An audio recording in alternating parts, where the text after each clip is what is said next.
वहाँ पर किसी मिट्टी को हिंदुस्तान कहते, हिंदुस्तान कहते। जो दुनिया को सुनाए दिल से कहते खामोशी, जो दुनिया को सुनाए दिल से कहते खामोशी, जो आंखों में दिखाई दिल से कहते तूफान, जो आंखों में दिखाई दिल से कहते तूफान।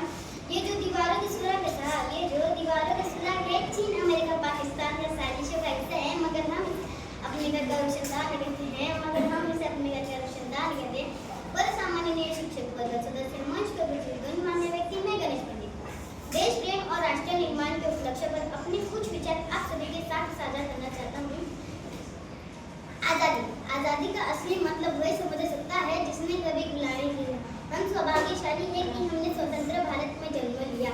तो आजादी की ज्वाला 1857 में जल चुकी थी, जो वर्षों 1943 में हमारे देश को आजादी दिलाई। प्राचीन, मध्यकालीन और वर्तमान भारत को उदाहरण से स्पष्ट करना चाहूँगा कि जब हम फिरंगियों के फेर में फंस गए थे, तब तो रंगद हसन की चोला की एक आवाज पे पूरी टोलों के टोलों उमड़ डाले थे।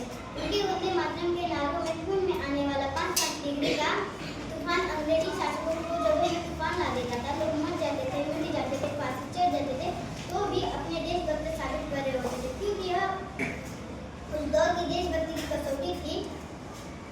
उसके बाद 62, 63 और 71 के युद्ध में अपने सुहाग गवा देने वाली औरत जब घर के हालात यह हो जाया करते थे, फिर प्यार भी भरपूर गया, माँ का सिंदूर भी गया, नन्हे नन्हारों की नवोटियाँ चली गई, छोटी छोटी बेटियाँ की छोटियाँ चली गई, बाप की कमाई गई, भाई की पढ़ाई गई। एक ऐसा ही विस्फोट हुआ, पता ही चला कि पूरे विश्व की वोटें चली।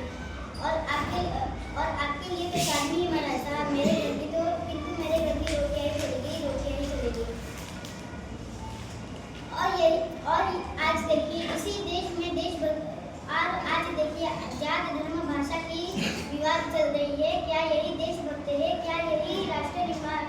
क्या यही देशभक्ति है? क्या अंधविश्वास आज भी विद्यार्थी को पास होने के लिए विद्यार्थी भगवान को रिश्वत के नाम पे नारियल चढ़ा रहे हैं? क्या यही शिक्षक बिल्ली रास्ता काट देने पे अपशगुन मान लेते हैं? क्या यही राष्ट्र निर्माण संभव